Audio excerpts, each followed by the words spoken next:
Hi Capricorn, welcome to Higher Source Tarot for a tarot reading for all Capricorn, Sun, Moon, Rising, and Venus. Thank you to all of you for all the support.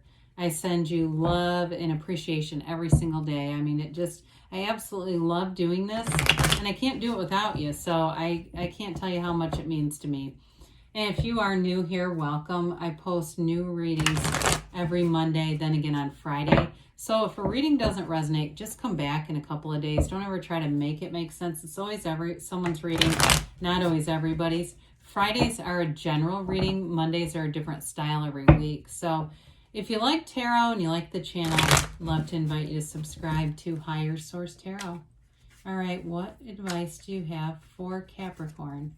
Sun, Moon, Rising, and Venus. What does Capricorn need to know, please? For the best and highest good of all concerned with Capricorn. Messages for Capricorn.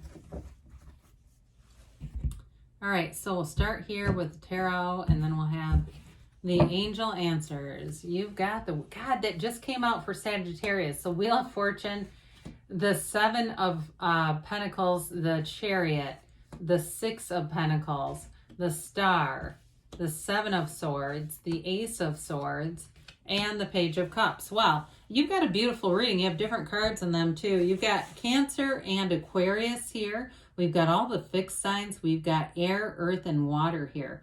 Well, I do feel like with that Seven of Swords, if you have somebody shady from your past, I feel like with the Ace of Swords, you may have a final break from them. There may be some conversation here. Now, we have to think about this too, because major arcana are important cards. They're major life events. You've got 3 out of 8 cards are major arcana. So sometimes too, even the Seven of Swords can be something that you easily prevent even within the course of a day, and it's not some big overshadowing energy field. Sometimes we give too much influence to the minor arcana when we've got something pretty glorious here. When we look at this moving forward, you've got a new energy coming in. There's a beautiful momentum here. It's wish fulfillment, desires fulfilled, and a cycle that turns in your favor. I love it. So with the Wheel of Fortune, this is a high vibrational energy. So in terms of attracting new people into your life, it's fabulous. You get what you are, not what we want. I mean, there's something important with speaking it out into the universe. It's okay to ask. In fact, that's probably the one of the most areas that we can develop more is just the asking and speaking it out, because there's a vibrational tone to your voice and quality. However, with this, I mean, it's an energy too where you want to be in the place where you meditate, you quiet your mind, you take care of yourself, because there's momentum here. The Wheel of Fortune always turns in your favor. It's the fortune, Wheel of Fortune, not misfortune. So it's a new cycle that brings in something better. And especially if you had something restrictive here, there might be a little bit of jealousy with that Seven of Swords. That may be what it is, because you've got a nice build here with money, but you also have a love interest too coming in. And so if there's somebody who tends to put it down, that kind of thing, I do feel like that's going to be pretty easily redirected with this. It's the Wheel of Life. It's a portal into the divine. So again, you've got a very layered card here that brings in freedom and a new happiness. It really is an alignment where you're in the right place at the right time, meeting the right people. Okay, so the Seven of Pentacles is a great card too. Money grows on trees in the tarot. You've definitely got an increase coming in money. I do see somebody getting a check for something. It seems more like a refund on something to me, maybe an overpayment, or they hear escrow, something like that, where there was more money paid and it's owed to you. But this is also in terms of manifesting relationships. You may start to see those bridges of incidents, those little day-to-day things that show you that love is on the way, that love is manifesting. In terms of, too, a relationship that you're already in, sevens are about victory and success, and you have 3 of them here. They lead to successful conclusions. They're also about security, safety, and alignment. So for some of you, too, that relationship that you're bringing in is going to be a secure one. There's a lot of energy here that brings stability into it. I also feel like too, maybe somebody who plans for the future. They like to make things, they talk of the future and they mean it.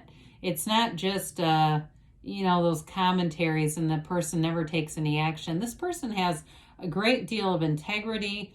They mean what they say what they mean, and you can trust them for sure. So with the Chariot here, yeah, I feel like the Seven of Swords is some jealous person, honestly, the more I get into this. The Chariot also is a card of victory and success. We love the Chariot. This is the kind of card in like a Celtic cross. You love to see it in the outcome. It's victory, triumph, but it's very inwardly driven. It's a field of influence around you. That curtain, it represents the divine. It's a celestial curtain, and it's bringing heaven to earth. It's law of attraction energy.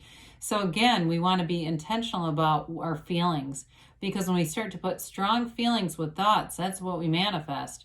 So with this too, he uses his mind to control these sphinxes. They don't even have to be tied to him because it's all energy.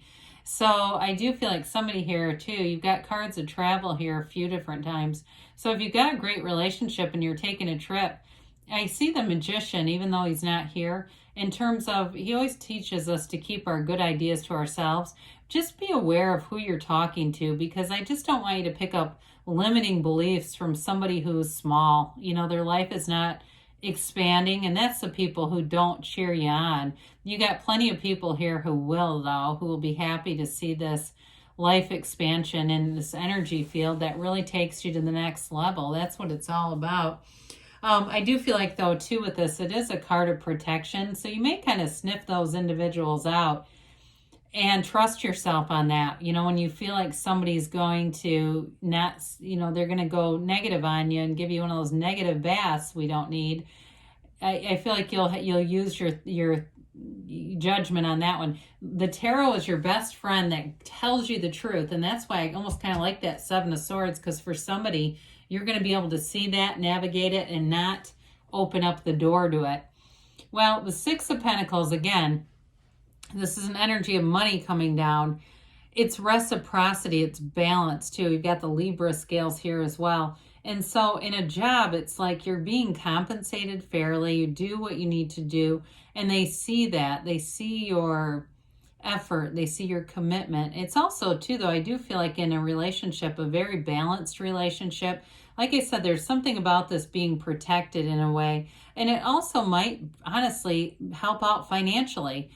Being with somebody, especially whoever this is that's got somebody long-term here, wanting to cohabitate, or maybe you're just bringing in a roommate if that's the case, but it does do something to balance out your finances a little bit. It just makes you get an increase, okay? I guess that's the easiest way to say that. You'll have more money available to you with this, so whoever that is for. Now, we love the Star, because the Star, we know this is wish fulfillment, but in terms of work, it's also great. It's like a career that's blossoming. It's getting attention in terms of people getting recognition, I guess. She is also, too, known as the goddess of truth. So I feel like you got something that comes straight from the heart here, something where things are spoken from the heart. And the other thing that I love about the Star, we talk about this, the Fool meets the major arcana for your soul to ascend. Every major arcana represents an important experience. And when the Fool meets the soul, the Star, dear Lord, the Fool learns about this inner tranquility, this peace. But it's also a time that the Fool's wishes are fulfilled, okay? So that tranquility and peace is really the key to manifesting it all. It is a card of rejuvenation, though, too. She stands here, right? She kneels down. The knee is on the earth, that the foot she uses for balance on source energy, that pool of consciousness. So it really is an energy of feeling very centered, grounded in the eyes of source, seeing things through the eyes of source. And that's where all the new possibilities come in. It's a time of inspiration when you're in the Star energy. It's fulfillment. It's everything the Fool wished for here. Okay, so it's wonderful. Oh, and that Seven of Swords. Now, one good thing about the Seven of Swords, the yellow in the backdrop signifies it's like a very positive environment. So I do feel like part of it is you are attracting positive things, and that's somewhat where you get a little bit of attention from this little bugger. But again, I feel like you're going to sense it and just not engage. You don't have to participate in every fight you're invited to or take every invitation. If you know, and you know this, I know you do, that this is not going to be a conversation that's going to build up your energy and your momentum. So the energy of this is a bit insecure, you know, somebody who doesn't think things out. So again, I think if you've had experience with somebody, one of those people where every time you walk away you don't feel good, I'd say steer clear of them, honestly. You know, I mean, it's just that simple. Now, the Ace of Swords I mentioned, you may end up having a conversation with them.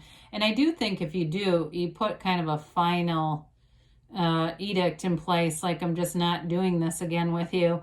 The Ace of Swords, we know aces are about beginnings and initiation, yes. But with this one, swords are also about communication, clarity.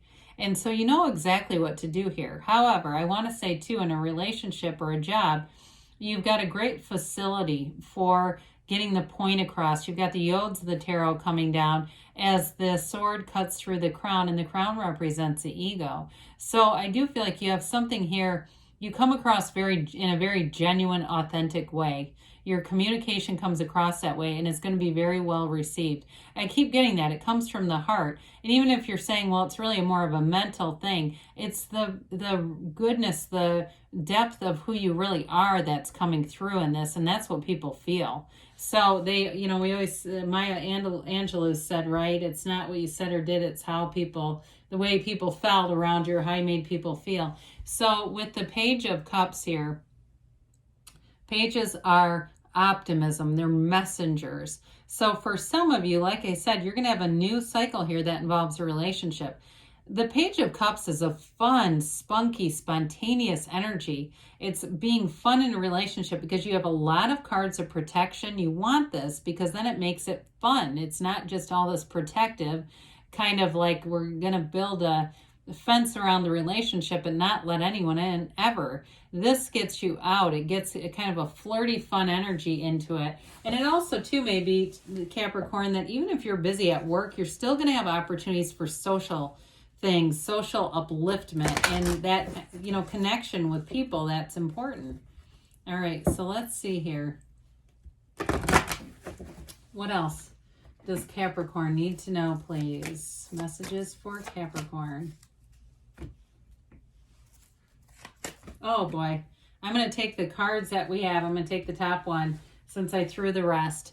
Recovery, okay? Mind, body, spirit. I definitely feel like any little chinks in the armor you're going to be able to navigate easily. Forgiveness. And again, that's how you let go, right? Jesus said, right? We forgive them because they know not what they do. Well, they don't know who they are. So, and you do. So they're not a match. You've got golden opportunity here. New doors are going to open for you within the next few weeks, they say. And I've got reconsider. So when we get that, we always want to be open to the universe. Let the universe guide in new golden opportunities because good things are on the way for you. I love you, Capricorn, and I'll be back again soon.